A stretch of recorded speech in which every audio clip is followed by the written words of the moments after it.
קהל יקר, אני שמח להזמין אל החופה את אריאל בליווי האבות. אל החופה מוזמנת כעת מיכל בליווי האימות.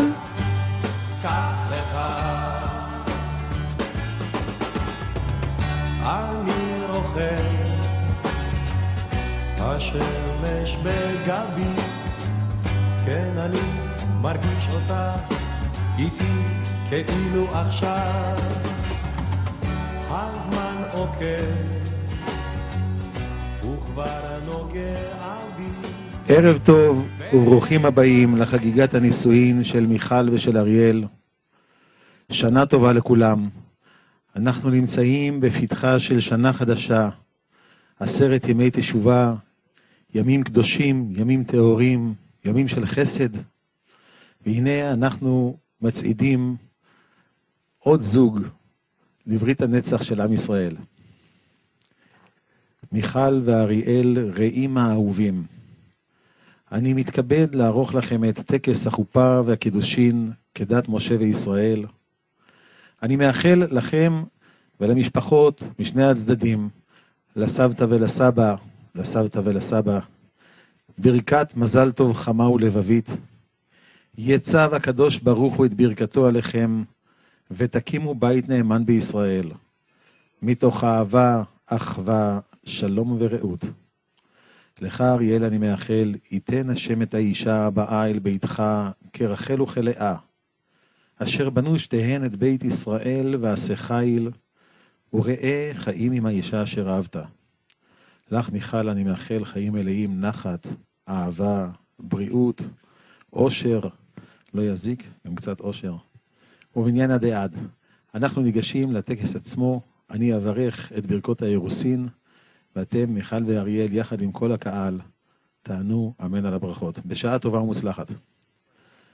ברוך אתה אדוני אלוהינו מלך העולם, בורא פרי הגפן. ברוך אתה אדוני אלוהינו מלך העולם, אשר קידשנו במצוותיו וציוונו על האריות, ואסר לנו את הארוסות, והתיר לנו את הנשואות לנו, על ידי חופה וקידושין. ברוך אתה אדוני מקדש עמו ישראל על ידי חופה וקידושין. אריאל תלגום מעט מן היין, ואם הקלה תני מעט למיכל.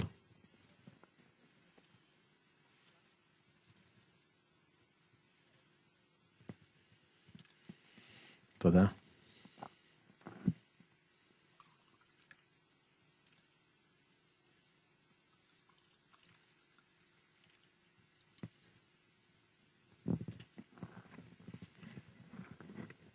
ובכן, גבירותיי ורבותיי, הגיע הרגע, אנחנו הולכים לעשות את מעשה הקידושין. על פי ההלכה ניתן לקדש אישה בטבעת ששוויה פרוטה, כאשר הטבעת שייכת וקנויה לחתן, וכשהדבר נעשה בפני שני עדים. מכל קהל המכובדים שבאו לשמוח ולשמח אתכם בחתונתכם, 2 בלבד יכולים לשמש כעדים. אני מציע כעדים לצורך העניין עד ראשון את מר דהן שעומד כאן ממולי, ואותי כעד שני. מקובל עליכם? מקובל.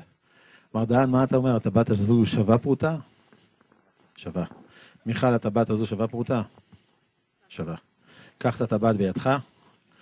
זו טבעת שקנית אותה בכספך ושייכת לך. כן כך. מיכל, הושיטי את אצבע יד ימין, רגע לפני הרגע הגדול. עליך לדעת, כשאתה אומר את המשפט המפורסם, הרי את מקודשת, ועומד את הטבעת אל האצבע המושטת של מיכל, בזה למעשה אתה גם מבקש את ידה.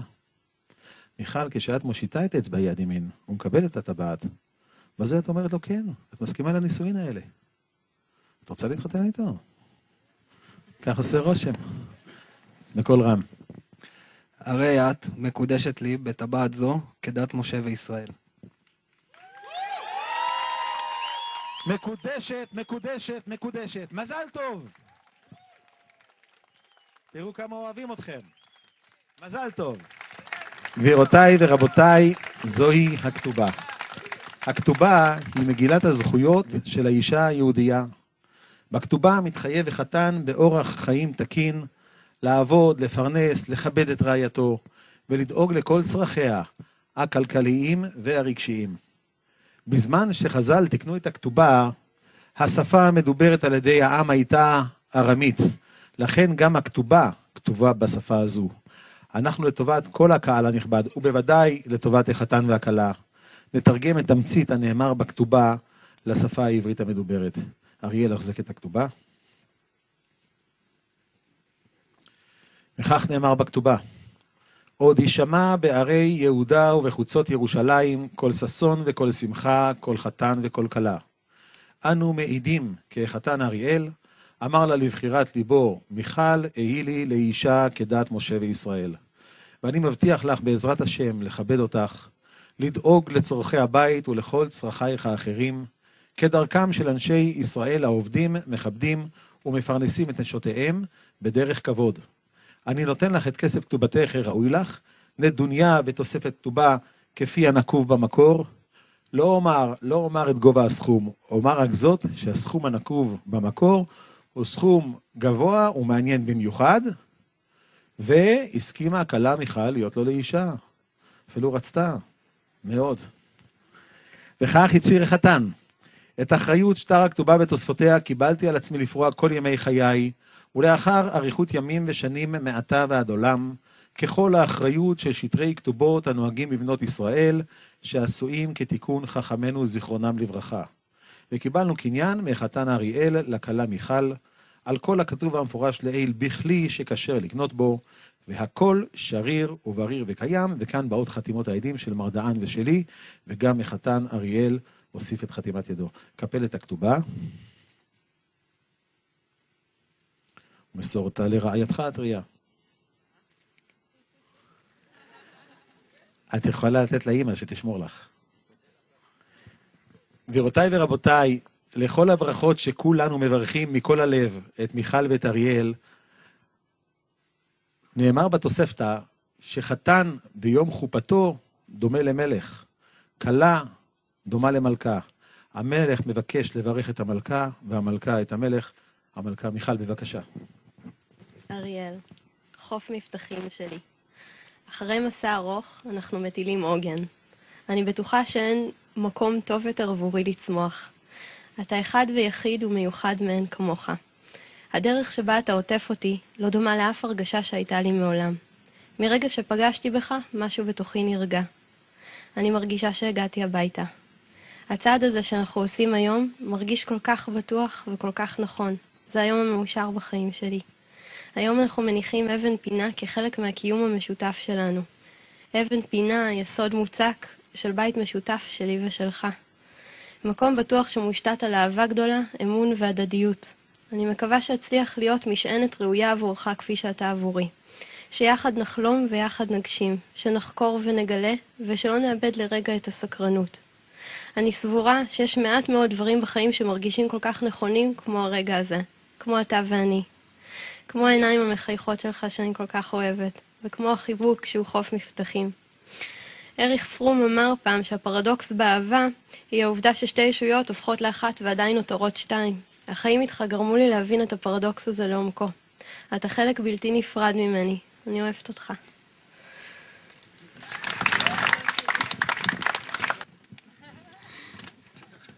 גם אני אוהב אותך. לא, סתם. מיכי, אהובה שלי, הרבה זמן חיכינו להגיע לרגע הזה. כבר מאותו יום שבת כשחזרנו מכפר סבא.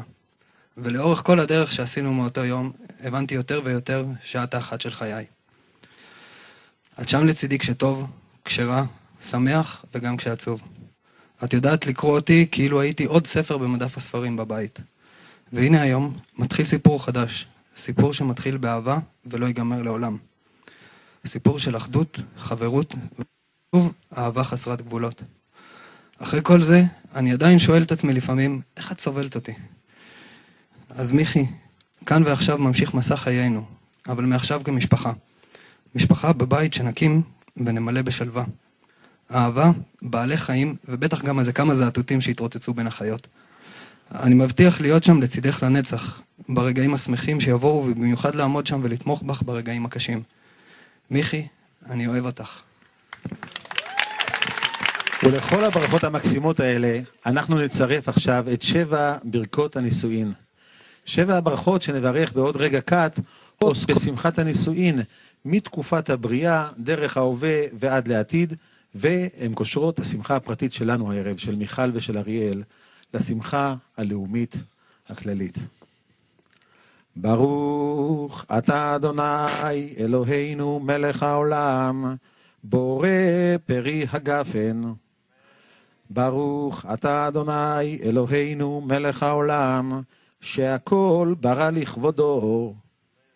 ברוך אתה אדוני אלוהינו מלך העולם, יוצר האדם. ברוך אתה אדוני אלוהינו מלך העולם, אשר יצר את האדם בצלמו, בצלם דמות תבניתו, והתקין לו ממנו בניין עדי יעד. ברוך אתה אדוני יוצר האדם. סוס תסיס ותגלה עקרה, בקיבוץ בניה לתוכה בשמחה. ברוך אתה אדוני משמח ציון בבניה. שמח תשמח רעים האהובים, כשמחך יצירך בגן עדן מקדם. ברוך אתה אדוני משמח חתן וכלה. ברוך אתה אדוני אלוהינו מלך העולם, אשר ברא ששון ושמחה, חתן וכלה, גילה רינה דיצה וחדווה, אהבה ואחווה ושלום ורעות.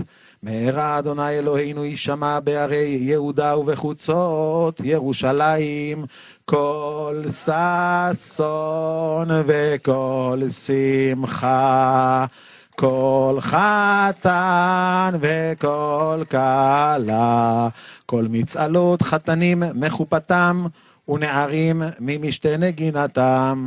ברוך אתה אדוני משמח חתן עם הכלה. אריאל, תדגום שוב מן היין,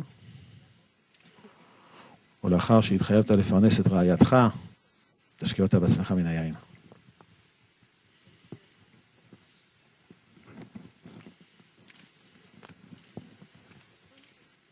תודה.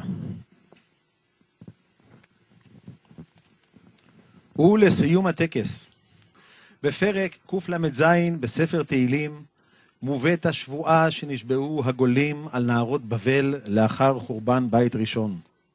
אם אשכחך ירושלים תשכח ימיני, תדבק לשוני לחיכים לא אזכרכי, אם לא אעלה את ירושלים על ראש שמחתי.